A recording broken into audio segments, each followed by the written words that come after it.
for the warm welcome and thank you for the invitation. I'm quite happy and excited to be here. Now, all my colleagues, the ones who spoke yesterday, sort of showed their own books, and I thought, I'm going to do the same. Could have talked about also the book about reconstructing neighborhoods of wars in Beirut, Aleppo, Homs, Warsaw, Belfast, Hiroshima, and also, of course, we talked about Gaza. Because reconstruction for peace would also have been an important topic, and if you put the neighborhood perspective on there, how to reconstruct neighborhoods so that there can be peace. That is a subject that might sort of even be taken up by the community. But I decided to be sort of more general and talk sort of about various things. And I thought that the frame would be the value of area histories and the history of West Asia, which is actually the name of my professorship, which is a new thing in Germany. It's the only one that's called like that. And there's next to me there is one more historian of the Middle East or West Asia in a history department. And a few other people sort of doing history, but not in history department. So part of the problem, and I'm going to sort of speak a little bit about that.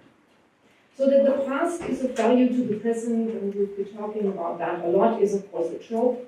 How could we understand the present without a notion of the past? If we didn't have that, it would be as if a person had lost their memory, right? And we would be without a name also. We need to take stock of the past in order to grasp how things have become, what they are. Big things like states, institutions, but at least as important also convictions, ideas, ideologies. We need to understand this becoming in order to analyze where things have possibly taken a problematic turn, and hopefully how to sort of remedy that and change ways. This would be, of course, more the task of politicians than historians, but the aim would be to sort of get the message through. Now, learning from history also a trope seems to be very difficult for politicians. Yesterday, somebody said that politicians never learn from history. I don't remember who it was, but I think several people sort of harped on that. And we can clearly see that at the moment. So, bringing in a little bit of Middle East history. We all remember, or do you all remember 1956? Egyptian President Nasser had decided that Egyptian oil should benefit primarily the Egyptians and not French and British shareholders of the Compagnie du Canal de Suez by nationalizing it and offering to pay redemption, actually, to those shareholders. And this incensed, the people who sort of remember this incensed the British so much that the British press called him a new Hitler, and started sort of together with two other partners, the tripartite war, so-called tripartite war, together with France and Israel against Egypt. Now, Nasser loaded a few old ships with heavy logs and sunk them in the Strait of Tiran and effectively closed sort of the Suez Canal. The blockade lasted 6 months, from October 56 to March 57, and then the US and the UdSSR, as the new superpowers, made it clear, especially to the waning superpower Great Britain, that a war like that was not going over without their consent. And this spelled not only the end of Prime Minister Anthony Eden, but indeed Great Britain's status as a world power, and is seen as the symbol, not the cause, but the symbol and the final defining moment of the new bipolar world order. So Britain went out and the US came in.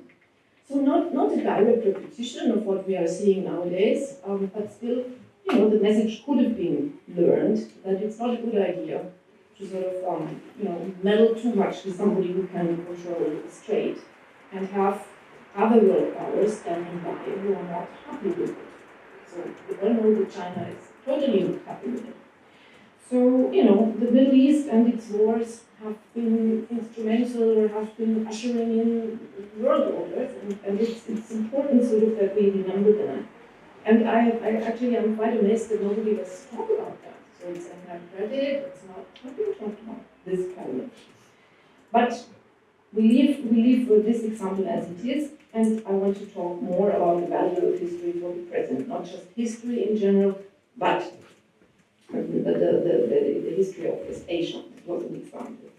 And why we can conceptualize this as an area history and what that means.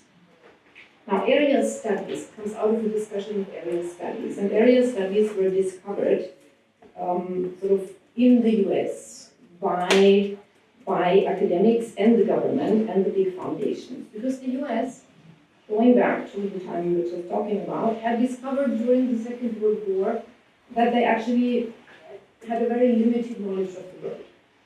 The British and the French knew a lot about the world because they came on the spot, they were colonial powers, but the US hadn't had that. And so the US came up at the end of World War II, and especially then in the 50s, with a program to sort of internationalize their curriculum. So until then, internationally oriented teaching and research rarely went beyond European history, European literature, classics, and maybe comparative religion. So the world was not really in there. And this kind of resembles a little bit the situation of Germany, which was also not a colonial power, and also didn't really have sort of so much international knowledge. So to change this, the government and the big foundations, the Ford Foundation, the Rockefeller Foundation, they put out millions for programs to create area studies.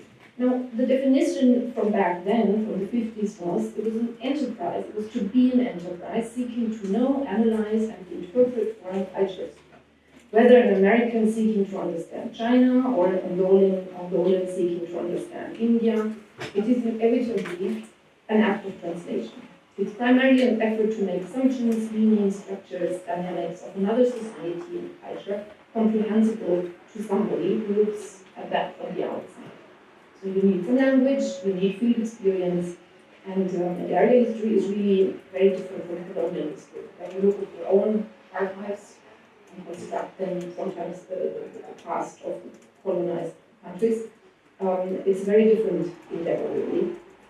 It's trying to sort of understand, feel and understand the society, the other society, out of its own, the genuinely historical thing also to sort of try to do that. So there was area history, area sociology, area political science, and of course the old field like Oriental, the old fields remained like Oriental studies and so on. So in my case, and I was partly trained in the US, it is sort of a mixture of anthropology, Islamic studies, and history that I've been doing to understand sort of West Asia. And I've been actually everywhere. So I've given my very first talk I gave at the University of Haifa a long time ago, but then I also was living in Beirut, I was living in Syria. I discussed with the mullahs, really mullahs, the ayatollahs in Qom, in Iran, and all of that sort of course adds up into a lot of experience. And that sort of is hopefully leading to something that the great scholars at the birth of area studies at the time sort of also foresaw. So it was not only to sort of, a program to bring in area studies in order to study potential enemies. It was also supposed to be, from the part of the great academics of the time, a sort of an enterprise, an academic and intellectual enterprise, where which went along with the differentiation of the disciplines in the US and worldwide, but they were leading. The humanities and the social sciences and the working out of a truly universal science. That was the aim. And area studies were tasked with the responsibility to bring in non-Western perspectives and non-Western realities as a corrective of those Western viewpoints. So Tolkien Parsons himself wrote that within the total structure of scientific knowledge, language of the time, the area studies should create a definable whole into which the disciplines could be integrated. And Clifford Geertz was a student of his at the Social Relations Institute at Harvard, and from there sort of developed then a more theoretical understanding of how to deal with sort of the others in the world. Of course, it was it was criticized a lot during in the global south at later times, saying that it's a child, it's a grandchild of the Cold War. Why should we be interested in that? It was a brainchild of the Cold War, but then politicians and governments sort of make their programs, and academics kind of follow or don't follow. So after a short while, very famous example, somebody from the Ford Foundation who gave the money, attributed the money to the application, so they said, quite exhaustively, well, this is about the 10th application I'm reading about Dostoevsky. This is not what we wanted when we sort of wanted East European area histories or area studies, right? And this just shows you that, of course, during the time, and especially in the 60s and 70s and 80s, a lot of counter-knowledge was created.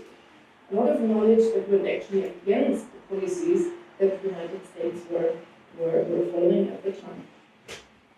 So it is also the case that sort of area studies creates reflexive opportunities, sort of to expand, challenge, by contrast, outsiders' understanding of their own society reflection. So if you've been exposed to the world and you come back to your own society, you are bound to look at it slightly differently, or at least to bring perspectives from outside into it.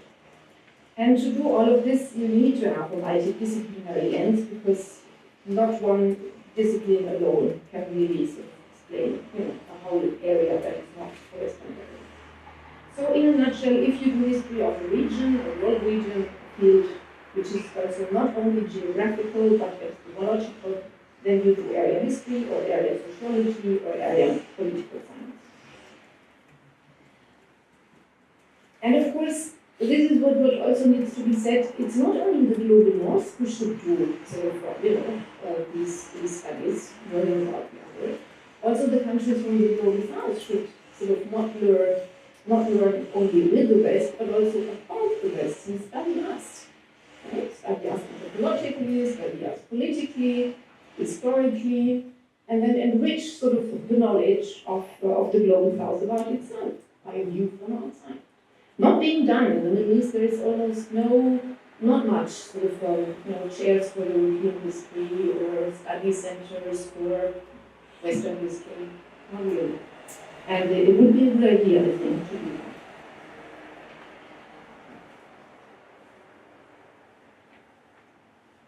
Of course, also within the discipline and within history, the discourse has gone on and the debate has gone on.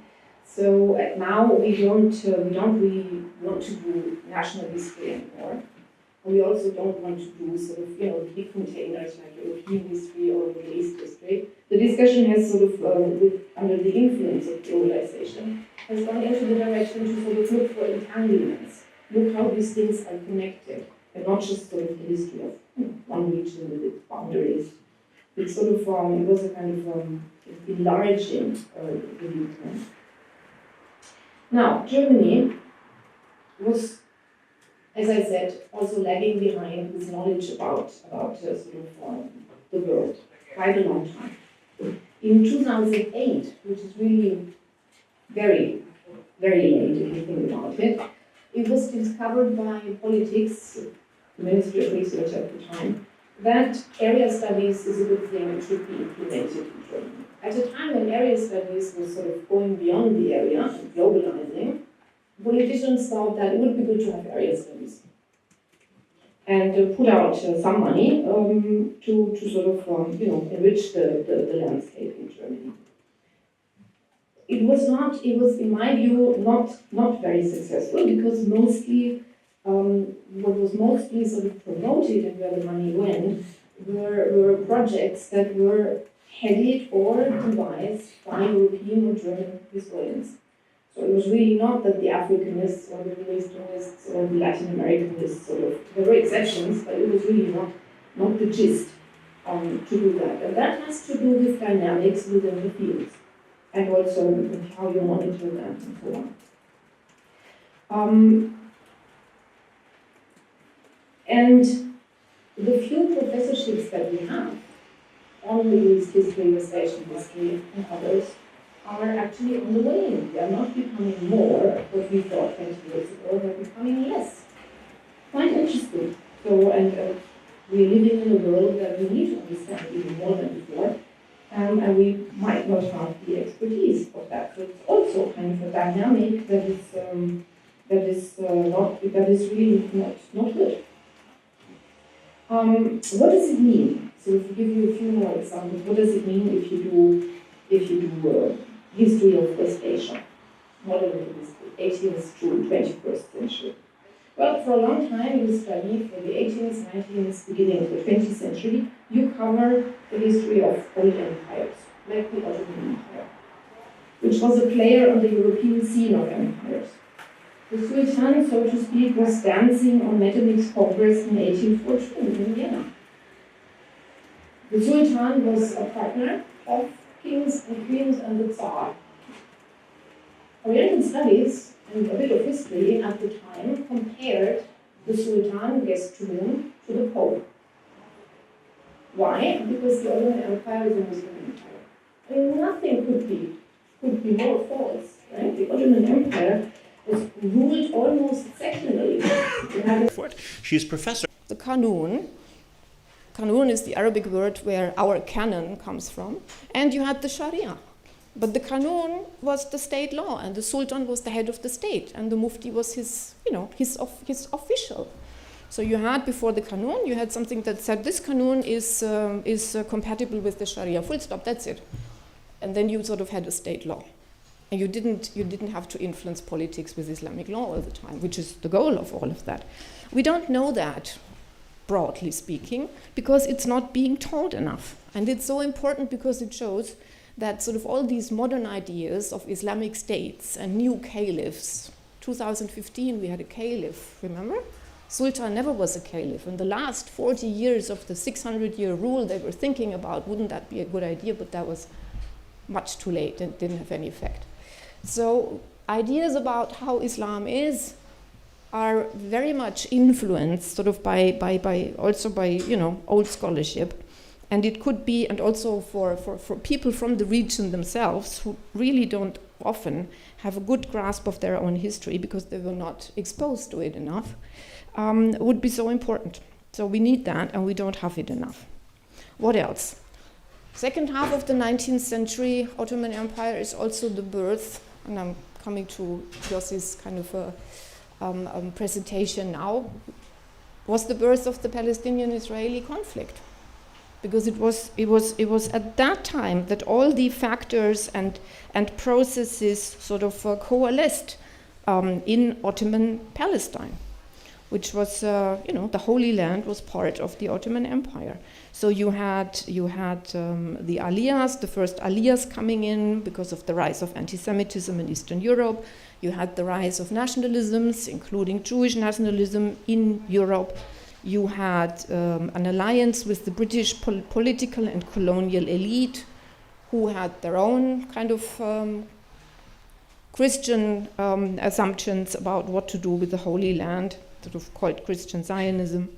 And all of that sort of is the beginning of developments that in the end lead to the conflict that we are still talking about. And a lot of that actually has been dug out of history by Israeli historians. So where would we be without Israeli historians who for later history then mined Israeli archives, which none of the Western scholars could have done like they did.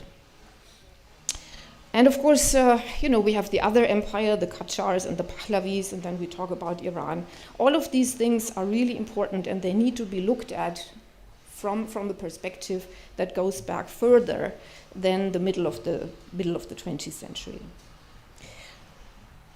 What does that have to do with conflicts that are going on in Germany about memory and all of that? Well, if we don't have enough knowledge about the area and about historical knowledge about sort of the roots of problems, it's not really reflected in public discourse and also in the education. And what we do see in German media is that the Global South is represented almost nil. I mean, very, very, very scantily. The Middle East conflict is presented much more from an Israeli perspective than from sort of both perspectives. And that has to do with, of course, the government support for Israel, and also for the fact that we have a number of journalists who could do that, but we also have, a lot of media reports that kind of uncritically rely on Israeli press releases or IDF releases. A colleague of mine who is doing global communication had a discussion with one of the journalists, one of the big journalists of the Deutschlandfunk, and they had a discussion of how to sort of deal critically with their sources. And the journalist said that, we deal very critically with Hamas sources and all of that. And then the colleague said, and what about the other sources? And he said, no, but we don't have to check. I mean, Israel is a democracy. And of course, we know that in times of war, everybody has problems with the truth, be it a democracy or not. And also we have a government in Israel that is problematic at the time. And all of this, of course, leads sort of to a crisis in memory, and leads also to the crisis of remembrance, that Vergangenheitsbewältigung that we've been talking about yesterday. And we are really grateful to voices that coming out of Israel that sort of try to remedy sort of this kind of unilaterality that we have and had. We have it a little bit less now. So I'm reading to you Moshe Zimmerman, who is one of the big Israeli historians who speaks German, and he's sort of giving interviews as much as he can. And he sort of said, because of the Holocaust, Germany's line on foreign policy is that it must refrain from criticizing Israeli politics. That's a mistaken conclusion. Our history teaches us that you should stand up for something. If the current government is not as liberal, democratic, and willing to find a peaceful solution, Germany must make an even greater effort to pave the way for peace and openness. If German policy discerns between Israel's true interest and the interest of the current Israeli government and its policies, it is certainly clear where constructive criticism belongs. So we've had that quite a bit, and I think slowly it is taking root. Now, remembrance policy. I think that, and most of our historians in Germany think that our remembrance policy and remembrance sort of history and historiography was really indeed a kind of a spectacular new thing. And that it was very, very important and still remains important. The Holocaust needs to be remembered. And all the sort of the initiatives of civil society, like the stumbling stones, all of these things are very important. But what probably needs to happen also is that we sort of become a little bit more flexible when it comes to the question of the singularity of it all. The singularity of the Holocaust was something that I could discuss and study when I was a student.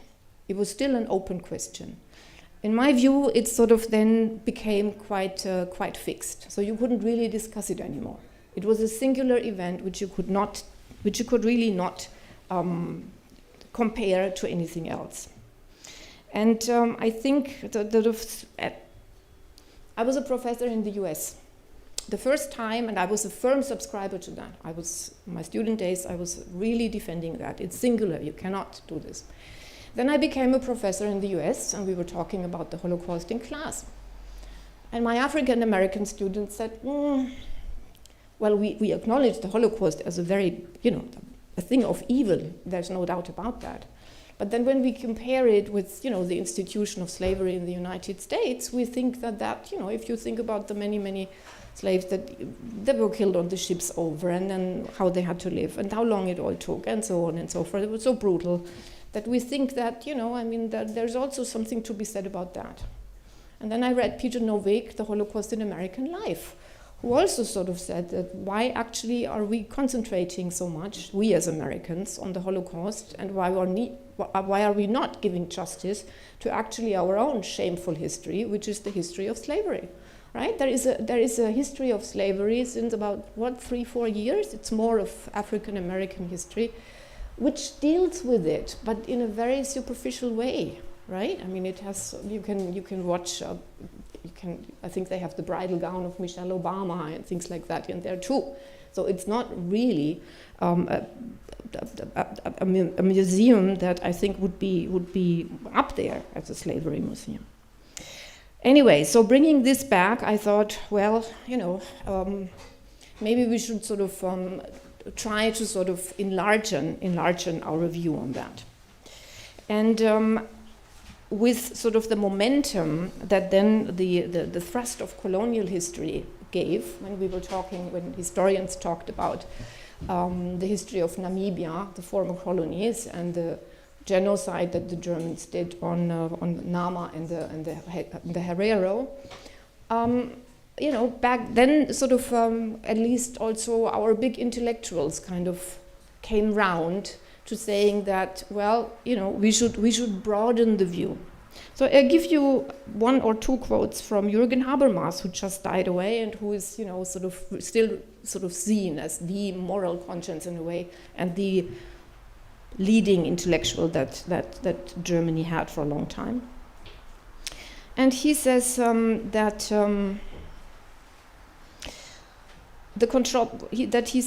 if one takes into account the colonial character of the aim of Hitler's racist war of annihilation against Russia, and if one looks at the organized murder of the European Jews in this context, in which it arose, one can recognize in the genocide of the Nama and Herero in South Africa by the German colonial administration those criminal traits that recurred in the Holocaust, intensified and in a different form. And I thought that's a really good quote. It doesn't kind of equate it, but it says that it's connected. It's connected in its sort of genesis, and also in a way in its horror. And he said about the singularity and the that you cannot compare the Holocaust to something else. He said, just as all historical facts can be compared with other facts, so too can the Holocaust with other genocides. But the meaning of the comparison depends on the context. The historical Streit, which is an old battle in a German battle in the 80s, was about whether the comparison of the Holocaust with Stalinist crimes could relieve the Germans, born later, of their political responsibility for the Nazi mass crimes. Today, under different circumstances, it is not about exoneration from this responsibility, but rather about a shift in emphasis, or, as I would say, an enlargement of the discourse. Now, all of these things are happening in academia, and the discussion goes on. But in the German public and in the media, I think we still have a problem, and the problem has to do then with going back to with the Staatsräson, right? That we have to debate the Staatsräson, which is what Angela Merkel said 2008 in the Knesset, and it was a kind of a present to the Knesset, a diplomatic thing, but we have to discuss it endlessly. And I think it will not lead anywhere, because it's really not fruitful, and it cannot be applied anyway. And then we have, things like that in 2024, politics actively intervened in things academic when the Bundestag sort of made the ERA definition of anti-Semitism, which is the International Holocaust Remembrance Association definition, sort of not a law but a binding rule that everybody must adhere to. And this definition is a very narrow definition, which kind of makes it very hard to sort of, utter criticism of Israeli politics. There is also another definition, which is the Jerusalem definition or declaration, which was issued in Jerusalem together with Jewish and Israeli scholars. And it's broader, so it's still anti-Semitism, of course, needs to be combated, and there is absolutely no doubt about that, but it's sort of the boundaries of what you can say or not say about Israeli politics are a little bit larger there. But the Bundestag did, sort of enhanced the more the more narrow definition. And the question is really, is this the task of politicians? Is it the task of politicians to sort of tell scholars, genocide scholars, Holocaust scholars, I mean, you know, really great Holocaust scholars like Rothberg are not in favor of sort of regulating this by politics, because usually what it does, it has the counter effect. People feel that they you know, their sort of their freedom of academic freedom is sort of is being shrunken, and free speech and so on and so forth. So we do have, I think, a crisis at the moment in all of these matters, and they can be clearly shown in, you know, Umfragen, in polls, and the polls make it very clear that that Germans are actually not in favor of government politics when it comes to that. And it's, of course, it has sort of percentages of criticism have risen over the last 2 years.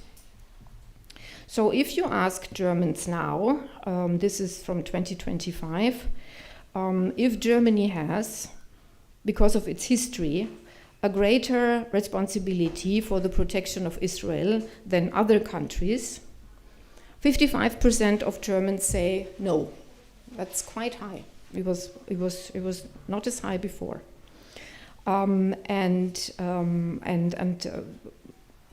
If people are asked, is it important to sort of criticize Israeli politics?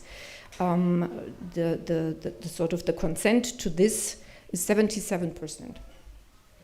So we do have sort of you know, developments within the population that become increasingly critical of government policies on that. They become increasingly critical of the media, and all of this, of course, is highly dangerous. It's highly dangerous for German society because it feeds into the neo-right or neo-fascist opposition to and distrust of all media and of government and the state. Well, it's bad for us, but of course it's also bad for Israel, which is, you know, losing friends. So what to do? And I think here sort of and we can discuss that, the responsibility of historians could be, and it's really only very limited because this is more about politics, but it could be sort of to argue for the necessity of keeping Holocaust remembrance alive. Absolute necessity. But broaden it, make it more comparable, make it more sort of universalist, and insist on the human aspect of it.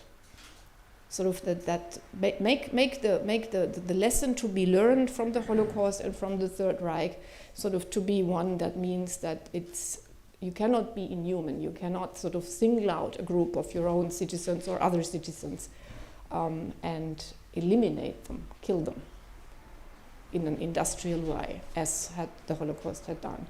And in that, of course, it's very specific. So keep it, but broaden the conversation and bring in other voices. I think that would be the task at hand. And who can do that?